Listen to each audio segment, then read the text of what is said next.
enjoying the week in and of itself in its entirety. As we are here inside the Cafe Kubal studios, make sure that you warm yourself up with some Cafe Kubal or cool down, whatever it may be, iced or hot. Get their coffees, their chais, their teas, as well as their fantastic breakfast sandwiches and all that they offer on the breakfast menu, as well as my favorite sandwich for lunch, the Upstate, and of course their desserts like the chocolate chip banana bread and their chocolate chip cookies.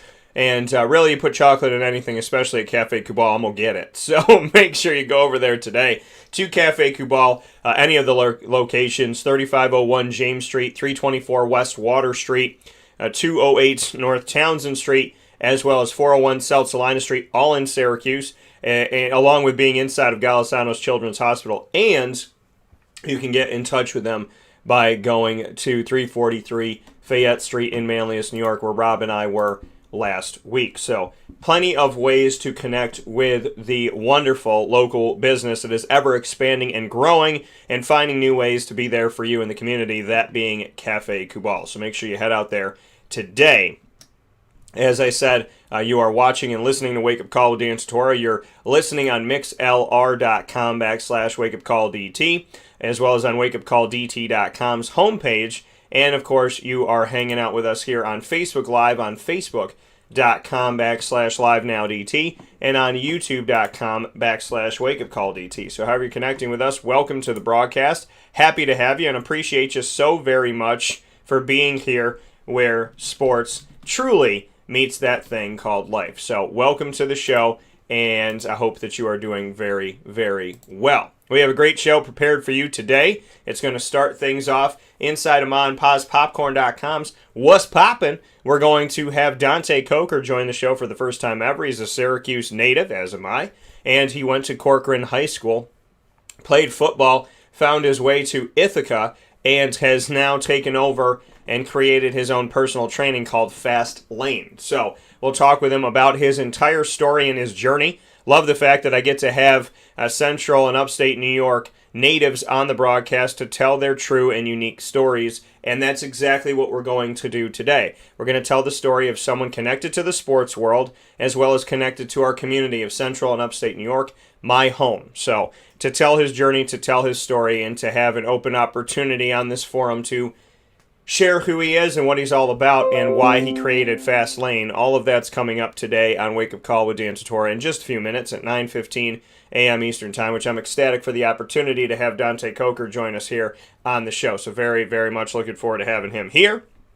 And we will go in hour number 2, as we always do on a Wednesday. When you see my helmet, my Wake Up Call helmet, and you see the Wildcat logo, you know exactly what it is. It's the Fantasy Football Power Hour, and it is proudly presented by the Wildcat Sports Pub on 3680 Milton Avenue in Camillus, New York.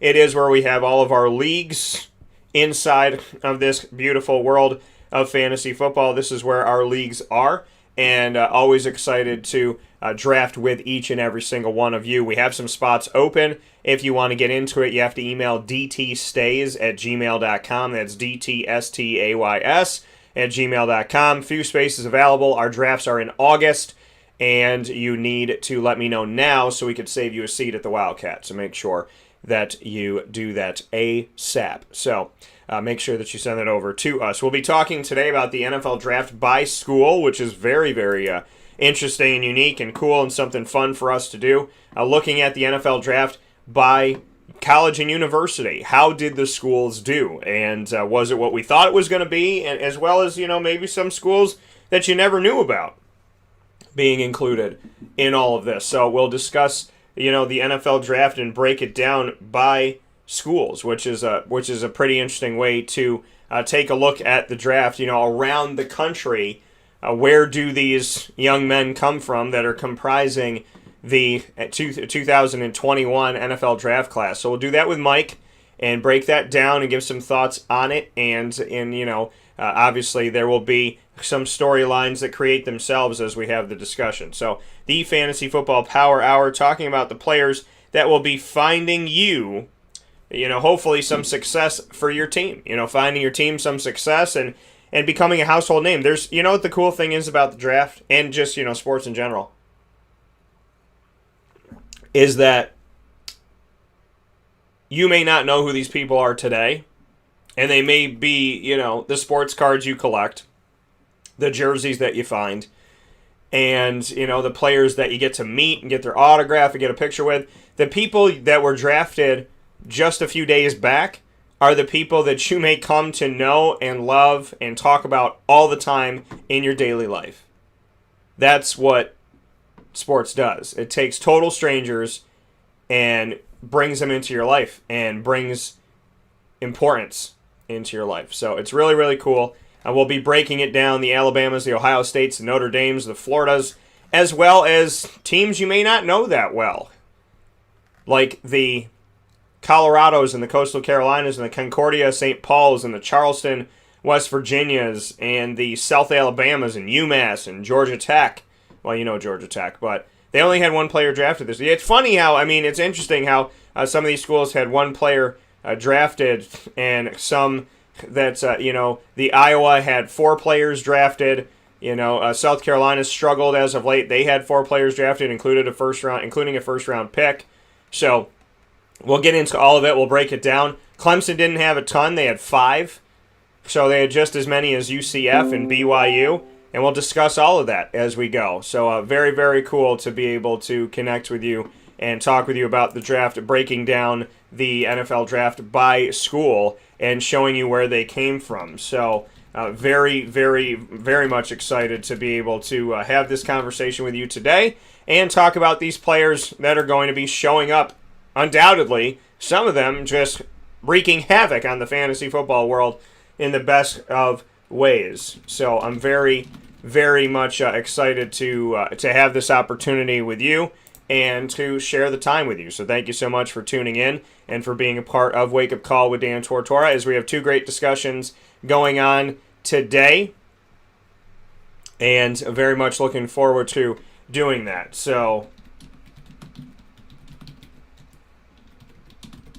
and for this for those of you on Facebook as well as on YouTube, just to let you know kind of what you need to do here, we will have this video for Dante Coker, and then we will end this video and start a new one in hour number 2 for fantasy football. We do that every single week, no matter who our guest is in hour number 1. We always have a new hour number 2 video, because fantasy football is such a big part of what we do here that you really have to take the time to, it's such a big part of what we do that it has its own essential archive, because we want people to be able to get to our fantasy football information instantaneously when you're drafting, whatever it may be. Mike and I have spent so much time preparing you for the 2021 fantasy football draft that I want you to be able to go back to these videos and be able to pick everything up. So make sure that you do that. And awesome here from Miss Ray saying she's one proud mama. And yeah, very much looking forward to having that conversation with Dante Coker. So let's take a step aside for a fast break. When we come back, for the first time ever on Wake Up Call with Dan Tortora, we will be celebrating the story and the journey of Syracuse native and Corcoran High School alum Dante Coker, right here where sports meets life on Wake Up Call with Dan Tortora inside of the Cafe Kubal Studios. Thank you for joining us. Thank you for being here on the show. And thank you so much for all that you do to help build up the Central and Upstate New York community and to help build up this world with positivity, humility, and goodness. Coming up in just a moment, Dante Coker.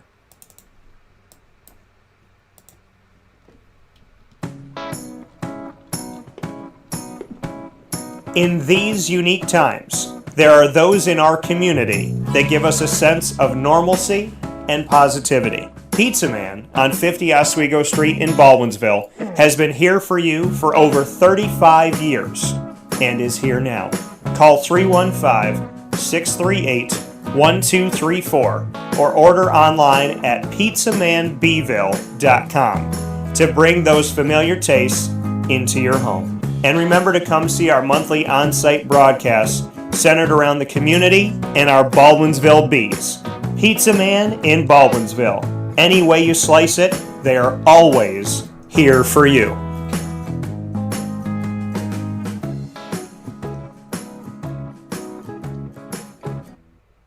I'm George Townsend of Honda City with some good advice when buying a new car. The true cost of owning a new car is determined by the appraised value when you trade it. No vehicle appraises higher than a Honda. Next, look for low APRs and deep discounts. You also want low maintenance costs and great fuel economy. That's why my advice to you is to buy a new Honda. Looking pre-owned, visit our Honda Certified Used Car Center. Honda City, 7140 Henry Clay Boulevard, Liverpool, or HondaCity-CNY.com. It would be a pity if you don't shop at Honda City.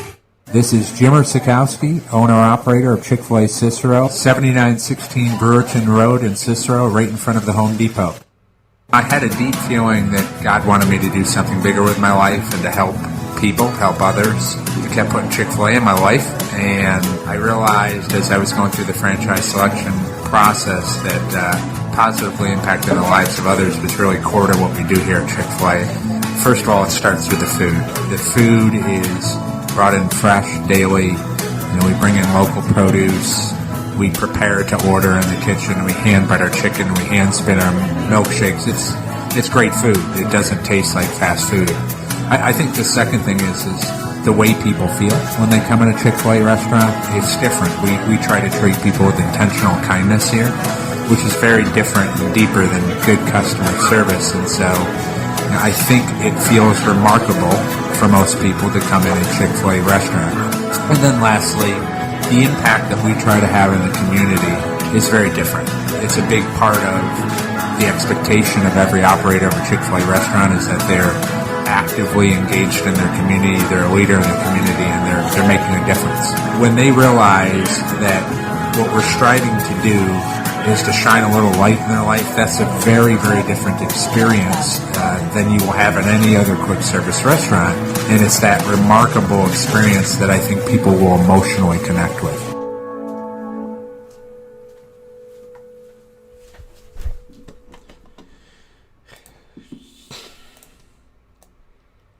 Welcome back here to Wake Up Call with Dan Tortora on WakeUpCallDT.com, your one-stop sports shop, and on MixLR.com/WakeUpCallDT. From inside of the Cafe Kubal studios, you are also watching and listening on Facebook Live on Facebook.com/LiveNowDT and on YouTube.com/WakeUpCallDT. So however you're connecting with the show live, thank you so much.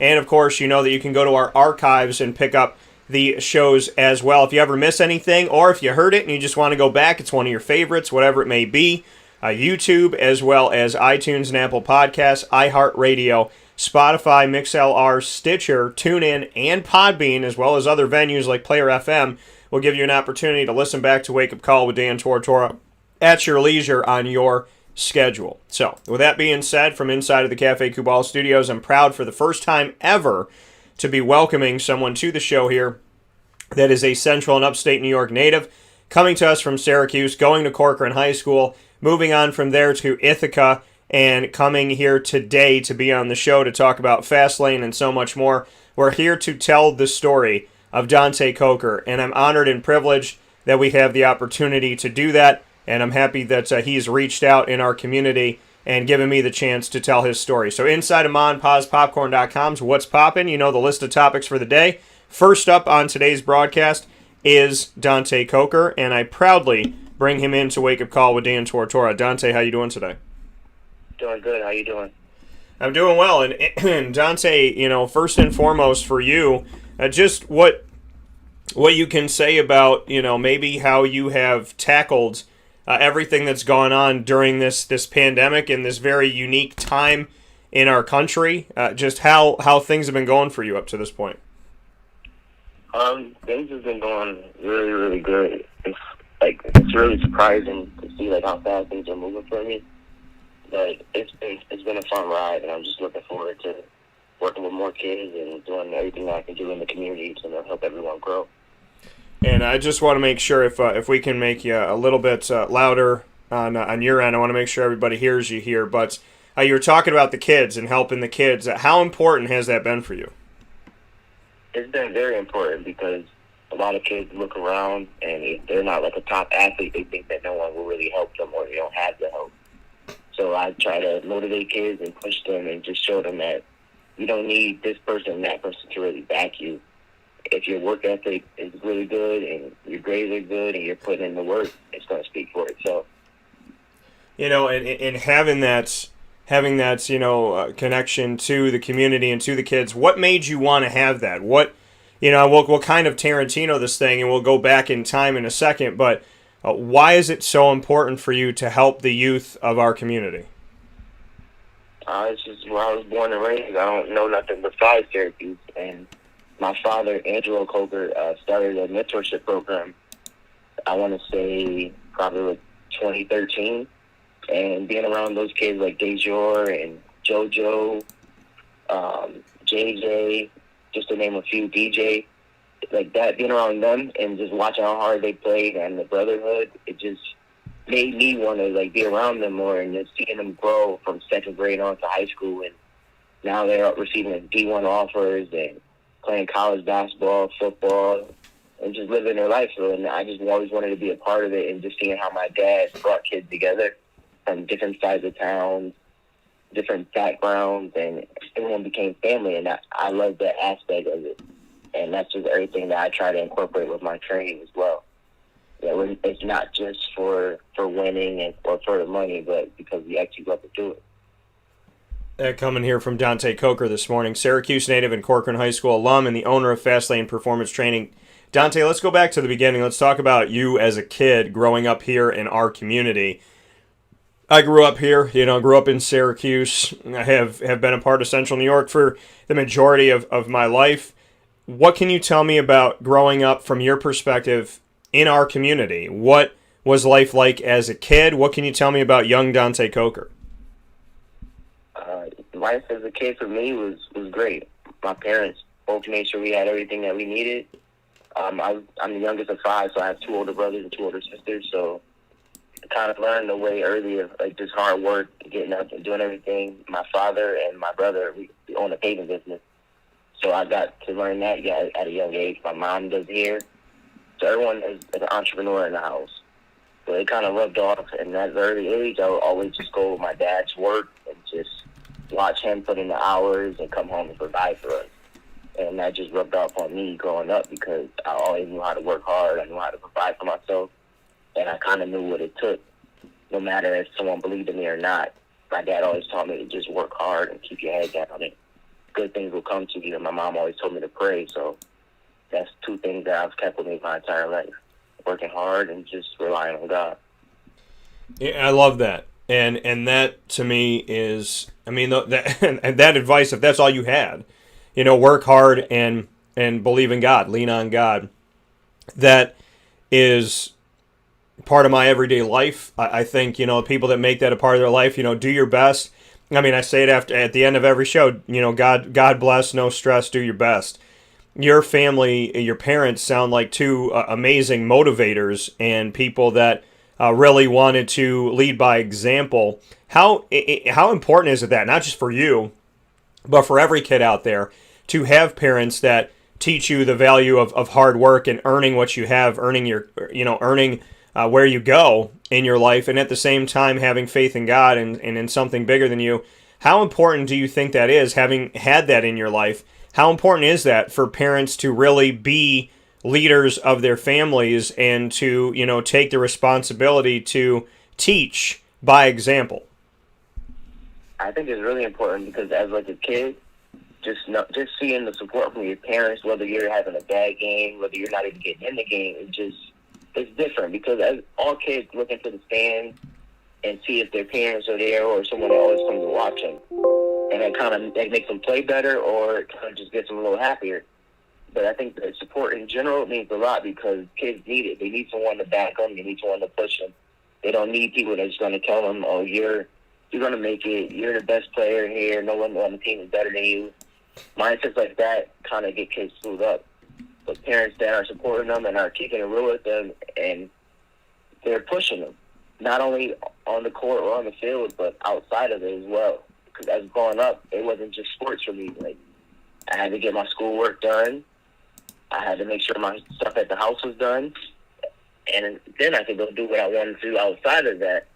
But even when I went to college and I had games where I might not play much, my parents are still in the crowd cheering. Just seeing that, it kind of kind of elevates you because when you don't play, you get mopey and you put your head down and start pouting or pointing a finger. And my parents weren't believers of that. Even if I worked hard and didn't play and I thought I deserved to play, I was still going to cheer my teammates on. And so having a background like that where no matter what happens, you're coachable, you're still a good teammate, you're still a good person, it means a lot. And it goes a long way because it builds your character. So for me, I feel like I've been battle tested. I waited my turn, and I feel like now that things are getting better for me, I have to take it and run. I'm not looking back. I'm not getting too overexcited. It's just staying in the moment. And that wouldn't be possible without my parents. I talk to them daily just for motivation. How can I do stuff different? How can I grow? And that keeps me going because they've been through it. They've struggled already. They know what it takes to provide. They know what it takes to get through life. And those are the people that I lean on. And having people that you can lean on means a lot because we all go through tough, dark times, and we need someone to talk to or someone there along the way that's going to kind of give us that little nudge, like everything's going to be all right. You got to keep pushing forward. And that's the same thing that goes with school. Like a lot of parents see the athletic side of it and they see the performance part, but then you look at school and it's not the same performance. So if you're not giving that same effort in the classroom, you can't get that same effort on the football field or the basketball court or anywhere else. And with my parents, school came first. So if school wasn't right, you wasn't even thinking about sports because you're going to be home or on punishment doing what you messed up on in school. And my parents were the type to embarrass you if they had to come to school for a phone call. So that right there saved me from a lot of embarrassment because I knew if my dad got a call, my mom got a call, that it wasn't going to be pretty and I wasn't going to be able to do the fun things that I wanted to do. You know, and I think that's great. You know, I mean, you're describing what I take as real family. You know what I mean? Somebody that is willing to. I mean, yeah, you don't want them to come. I never wanted my parents to come to school for a bad reason. You know, you didn't want your parents to come to school because you're in the principal's office where I wasn't. You know, you don't want your parents to come to school you want to make them proud, you know, and I think that one of the worst things a parent could ever say to a kid, and not in a bad way like a parent saying it, but one of the hardest things for a kid to take in is if your parent says that they're disappointed. And, you know, and so it sounds like, you know, you come from a family where you've been asked to be your best, to do your best, and when you don't, they were going to call you out, not because they don't love you, not because they don't care, but because they do love you and because they do care. And I find it so amazing that we get to talk about this morning because I don't know your parents, but shout out to your mom and dad for being, you know, people in this world that really wanted to see all of their kids, your brothers, your sisters, you excel and be, you know, great members of society, because how we raise our children is how those people act in society. And if they gave you everything, if they made it easy, if they, like you said, told you, you know, you were the best and there's nobody like, you know, put in your head like nobody. I mean, there's a difference between saying nobody can stop you and you're capable of anything, and then saying, you know, you're better than all these kids, because that does mess people up. And it does, you know, create egos and whatnot. There's a very unique way to talk to your children, and I find it so amazing that your parents wanted you to work for what you have, wanted you to appreciate it, to be thankful to God and not think you did it all by yourself, and to have a sense of personal responsibility, which is what the world needs now more than ever. Dante, I'm very honored to talk to you today, but I'm very honored that through you I get to meet your parents and really hear, you know, these incredible people in our community that did the best they could, and it sounds like they did one heck of a job. Definitely. So, Mom and Dad, we talked about. Let's talk about having 2 older brothers and 2 older sisters. What is life like in a family of 5, and what is it like being the baby? It's fun and then it's tough because, you know, they mess with you because they know you're the baby, and if something happens, Mom and Dad most likely gonna protect you. But my oldest brother is a minister, so having that side of it, I always have someone that'll send me scripts from the Bible. He'll pray for me, he'll call me, he'll check up on me. Just having that aspect of it Then my middle brother Darian, that's my biggest motivation. So my brother and me are probably like 8 years apart, but that's like my guy. That's like my dad, because everything I've learned from him, he learned from my dad. And he took the time out when I was young to put socks in my pocket and take me in the field and teach me how to tackle, teach me how to throw a football, how to catch one, how to shoot a jump shot, make a layup. And then when it came time to making money, my brother showed me what it really meant to be a boss. Not to just go work and get a check, but to run a company, to handle calls when stuff is going wrong, to bid on jobs. Like, I mean, watching my brother now, like, he's about to get married and he's driving a car that he wants. He's living the life that he wants. He's always traveling. Stuff like that motivates me.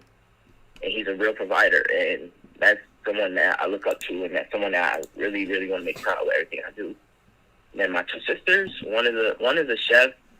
Now she works at home headquarters, and my other sister works in the school district. Both of them are my motivation as well. My sister Jasmine actually helped me grow my business this year, so I would normally post videos of me training and stuff like that, but I wouldn't post it regularly because I thought that if I post it too much, people get annoyed with it. My sister said, don't worry about that. She said, promote your business, advertise it, and share it as much as you can, talk about it. And the moment I switched my mindset of worrying about what people would think and just actually doing posting what I love and just putting out positive energy and good stuff like that, it actually worked. Like, I've been getting way more likes on my business page. More people have been interacting with me. I've been working with more different kids from all different ages and schools. So it's just like just staying in the moment. And then my other sister is that's like my twin. So I just go to her for anything when I'm feeling down and stuff like that. She's always the one to tell me that I have to keep pushing forward and I'm going to be good with everything. And she always is sharing my stuff or always calling me and telling me that you're going to be good. Like, I'm hearing great things about you. Like, keep going. So, like, just growing up and feeling like that, everyone is, like, knows their path. Everyone is working towards something, and you have no choice but to follow behind it, because positive energy is attractive and it gets around. And that's what I noticed from my brothers and my sisters. They were all level-headed, and they all knew what they wanted in life, and they're all working hard, and they're all successful right now. I have one sister that's married. My brother's about to get married, and my other sister's about to get married. So, like, stuff like that just motivates me because they're not getting no younger. And outside of sports, they've shown me, like, there's a lot of life to live. And when you have kids and stuff like that, you have something bigger that you're living for. So just watching them grow and how they take care of their families and provide for them, it helps me so much as a person to want to grow outside of training and everything like that. And it, again, and that's a beautiful thing. It's the, who we surround ourselves with, the energy we put around us, it affects us, and it sounds like the energy that you have with your siblings and your parents is incredible. Was this a family that played board games? Was this a family that played outside? I mean, how competitive is this family? And, coming from a weekend where I just, was a part of a family and board games until like 1 o'clock in the morning, some people take it seriously. So do we have a competitive family, and what did y'all do? Yeah, we were super competitive. So growing up, we had a basketball court right next to our house, being that my family does paving. So me and my brother would go at it, play horse, we play three dribbles, stuff like that, like getting different shots up all around the world. And my brother wouldn't let me win. But I would get mine in. But if I lost, he don't let me know about it, and he gonna push me around. Yeah.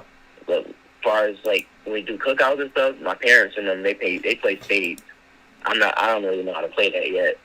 But we playing basketball or throwing the football around, and then on Thanksgiving morning we also always do a football game. That right there gets real competitive. A couple of years we played tackle with just flags on in the snow. And my dad ended up pulling his hamstring, and it was just fun. Like it was big, like not like betting or anything like that, but it was a lot of wages on it. And every year we just talk trash to each other, like who's gonna win this year and how many touchdowns my dad threw. I think one year he was playing all-time quarterback with a boot because he tore his Achilles. So it gets competitive.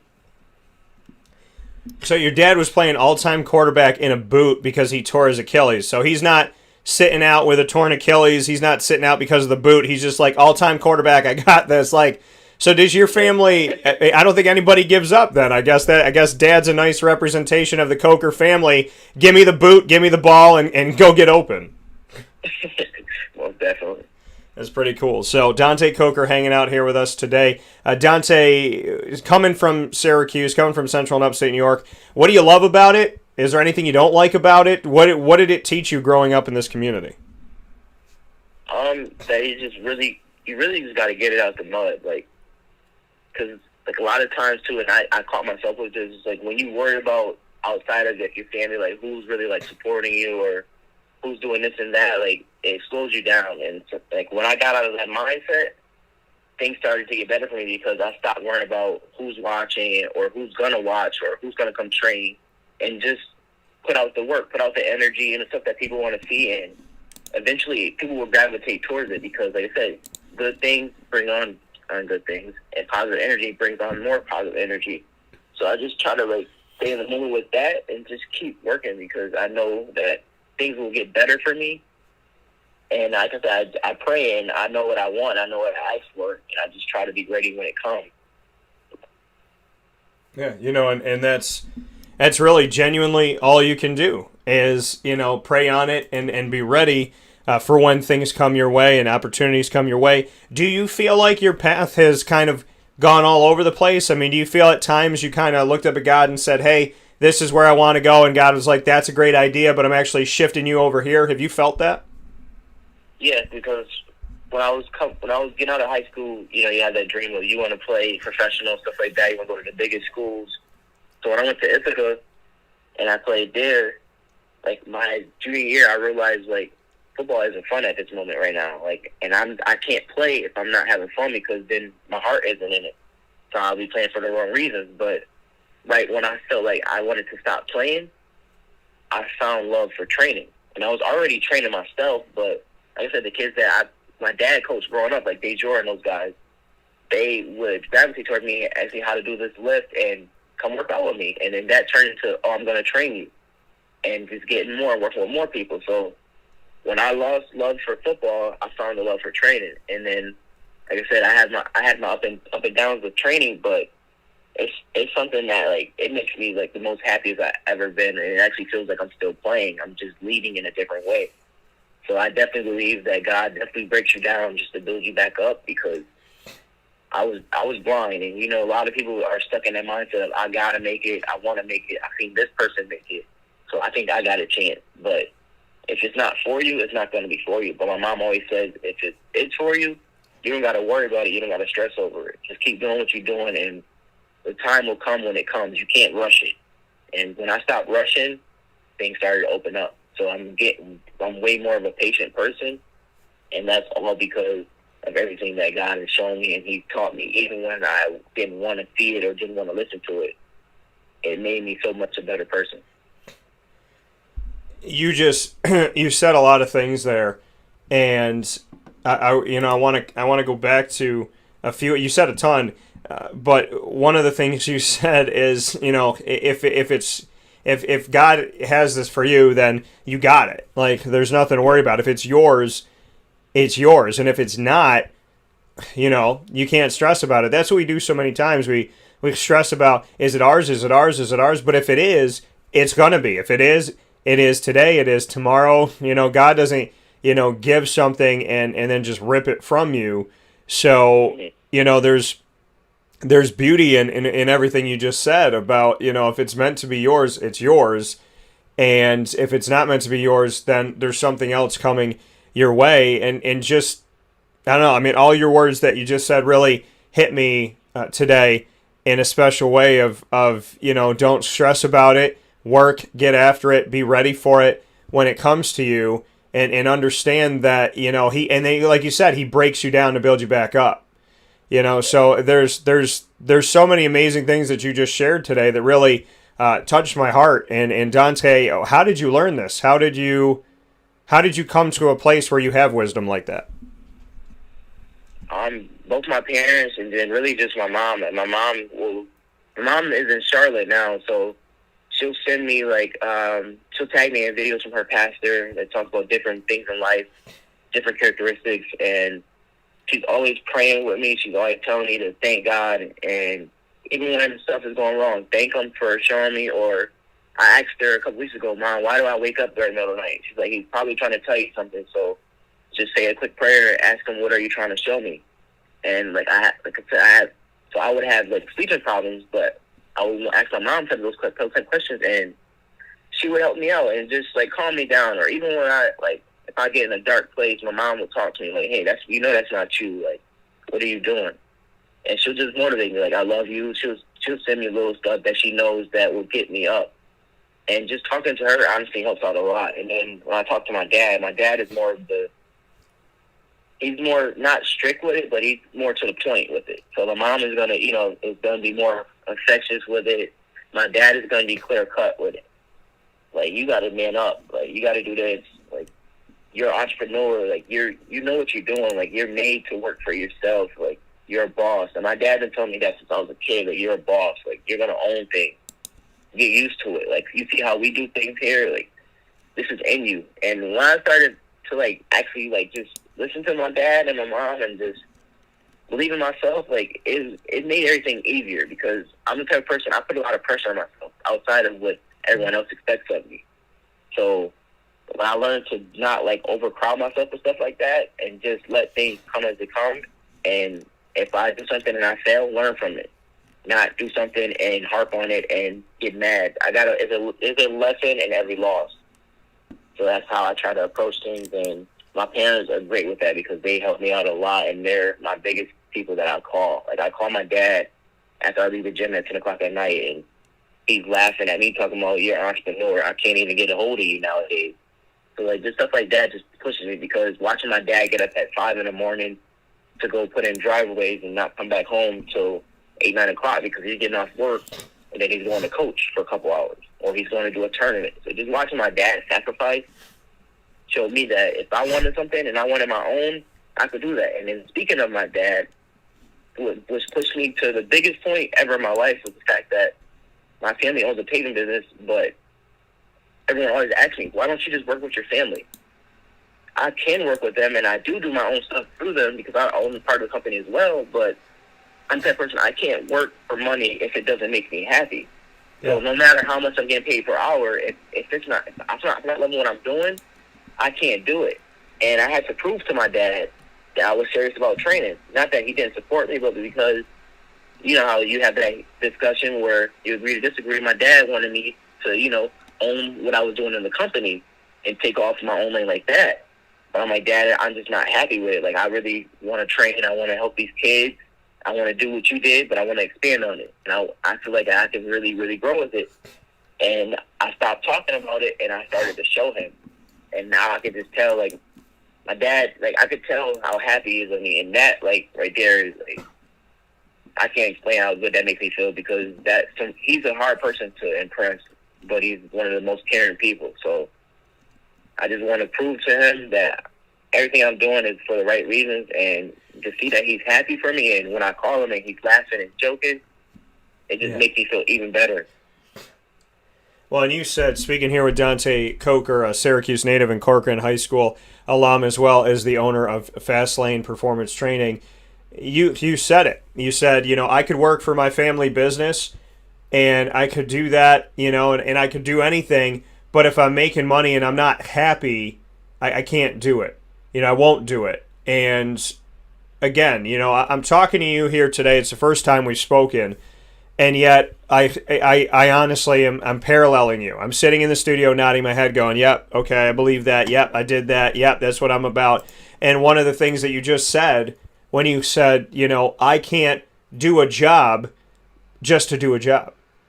I can't do a job and make money if I don't love it. I've said it before. I'd rather have a quarter and live in, I'd rather get paid a quarter and live in a box underneath the highway than do a job that I get paid millions of dollars and I don't feel like myself and I don't feel like I'm doing what I want to do in this world. I mean, I decided to own my own company. You decided to own your own company. I built my company out of thin air. I mean, it was built out of the air in front of me. It didn't exist. It was a lot of ideas and a lot of things that I didn't know at first. How am I going to do this? How am I going to do that? What's going to be a part of it. I just knew that I wanted to do it. And so I love when people have that vision to create a business and they have that hard work ethic and that faith that you'll go back to your family, working hard and having a faith in God. You know, everything that you have done, the blood, sweat, and tears that you put in, you know, it's easy for someone to say, why don't you just work for somebody? Why don't you just go to a business that's already established? Why don't you work for the family business? Why don't you do what's easy?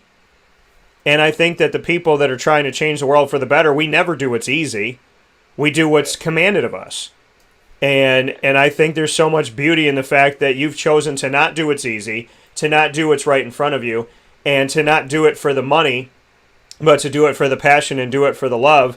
Because in the famous words of Dominique Rhodes, a Super Bowl champion and a guy that I had the beauty of speaking with years ago, I will never forget where I stood, and I will never forget what he said.